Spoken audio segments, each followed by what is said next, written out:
pessoal fala de tipo de madeira e aí é tipo MDF compensado, madeira maciça. Mas é muito mais do que isso, né? Oi gente, tudo bem? Hoje eu vim falar com vocês sobre um assunto que eu gosto muito, que é madeira. Isso porque a madeira é um material super hiper durável, é biodegradável e vem de uma fonte renovável. E pode ficar ainda bem melhor, porque ela pode ser de reflorestamento e ela pode ser certificada. E aí completou o combo da sustentabilidade, né? Geralmente, quando eu falo de madeira, todo mundo pensa a mesma coisa: compensado, MDF, madeira maciça. Ou então eles vão falar de piso, né? Vão falar de laminado, de parquet, essas coisas. Mas é muito importante a gente esclarecer que a madeira maciça não é só madeira maciça, que ela é muito mais, porque afinal a madeira maciça ela vem de vários tipos de árvores diferentes e cada uma delas vai ter as suas características e as suas propriedades. Então hoje a gente vai falar um pouquinho disso, vamos falar sobre como você pode escolher a melhor madeira para cada coisa que você quer ter aí na sua casa. Começando pelas características que a gente precisa conhecer em madeiras. Os aspectos fundamentais da madeira são a sua dureza, a sua resistência à umidade e o seu tempo de crescimento. E esses fatores estão intimamente ligados, tá?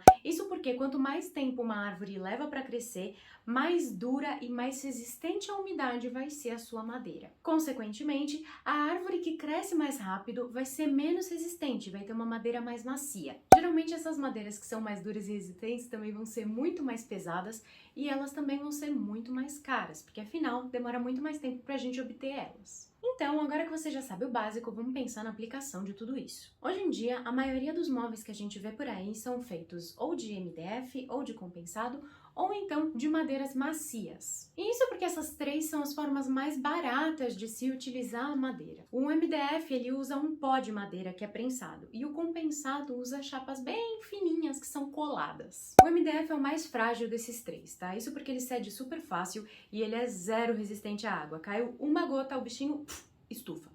Já o compensado ele vai ser bem mais resistente nesses dois aspectos, tá? Principalmente se for compensado naval, que aí tem uma cola que é resistente à umidade e resistente ao sol. E esses dois materiais eles vão ser muito mais em conta do que a maioria das madeiras maciças. Mas a gente ainda tem algumas opções de madeira maciça, que é mais macia, que também sai um preço super bom, como é o caso do pinus, que é super comum a gente ver por aí. E não tem problema nenhum em você ter madeira menos resistente, tá? Porque cada coisa vai ter o seu objetivo no espaço. Cada madeira vai ter o seu propósito e, obviamente, que as madeiras mais macias podem ser usadas para inúmeras coisas. Mas e na hora que o bicho pega? Quando você precisa de força, de resistência, quando você precisa fazer um deck debaixo da chuva? Não é qualquer madeira que vai aguentar esse tranco, tá? E é por isso que eu super recomendo que você não saia escolhendo qualquer madeira para fazer um deck no seu jardim. E as madeiras mais macias sequer vão ser sugeridas nesse caso, a não ser que elas passem por um processo de autoclavagem, que deixa elas mais impermeáveis e mais resistentes. Acontece que a autoclavagem acaba deixando a nossa madeira um pouquinho verdinha, então talvez não seja a sua melhor escolha estética. Para você submeter uma madeira a todas as intempéries, o ideal mesmo é uma madeira bem durinha, bem resistente, provavelmente bem pesadinha. Algumas dessas opções são o ipê, a teca e o cumaru, que é o meu favorito. E essas são as três madeiras mais usadas em decks, tá? Provavelmente, se você for consultar algum profissional, ele vai te oferecer essas três opções. E essas madeiras também são ótimas para serem usadas em mobiliário de área externa e até em mobiliário de barco. E se tá bom pro barco na água, tá bom pra gente na terra, né? Mas essas madeiras realmente, elas vão custar mais caro. E é uma das maiores reclamações que eu recebo dos meus clientes quando a gente escolhe mobiliário para colocar do lado de fora de casa. Mas é o preço da qualidade e da durabilidade. E é muito importante você ter coisas que você não precise jogar fora depois de 1 ano de uso. Então, uma coisa que eu sempre recomendo é que se você quiser baratear o mobiliário de área externa, não mude para uma madeira menos resistente e mais barata. Mude de material, como por exemplo, para o aço. Um dos maiores inimigos do meio ambiente é o descarte de coisas. Então, tente buscar coisas que tenham boa qualidade, que sejam duráveis, para você não aumentar a quantidade de lixo que você está colocando no mundo. Mas enfim, coisas que precisam ser feitas em madeira maciça e não podem ser feitas de MDF ou de compensado. 1.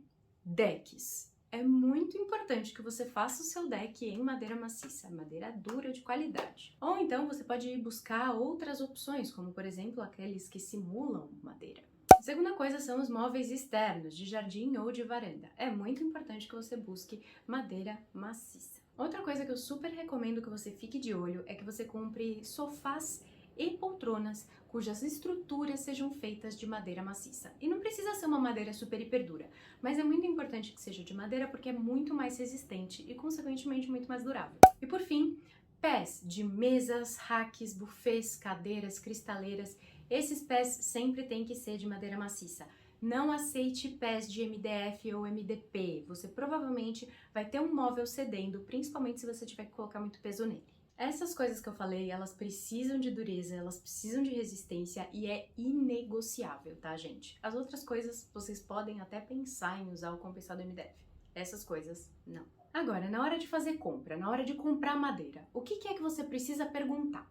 A primeira coisa que você tem que perguntar é qual é o tipo de madeira que é feito aquilo. E não é só madeira maciça que a pessoa vai te falar, não. Ela tem que falar qual a árvore, tá? Por quê? Uma madeira maciça Pinus é completamente diferente de uma madeira maciça IP, que é completamente diferente de uma madeira maciça Embuia. Outra coisa que você tem que perguntar é sobre o tratamento que é dado para essa madeira, tá? Se é um tratamento que torna ela mais resistente, torna ela impermeável, aonde você pode e não pode colocar essa peça de madeira. E a pergunta mais importante, que é fundamental na atual conjuntura, é qual a origem dessa madeira. Você quer, no mínimo, que a sua madeira não seja ilegal, tá? Então, assim, o básico, madeira, legal. Mas o ideal é que você busque alguns outros nomes. São eles: reuso, demolição, reflorestamento e certificada. Madeira certificada é tudo de bom. É mais caro, mas você está preservando o seu meio ambiente, tá? Então fique atento para esses 4 nomes, que são os 4 nomes do consumo de madeira sustentável, tá? Fique atento para eles, que eles são muito importantes. Bom, gente, e por hoje é só. Eu espero que vocês tenham gostado desse vídeo. Se vocês gostaram, curtam, compartilhem, se inscrevam no canal e vocês sempre podem mandar um comentário aqui para mim, que eu vou ter o maior prazer em conversar com vocês. Beijo, gente! Tchau, tchau!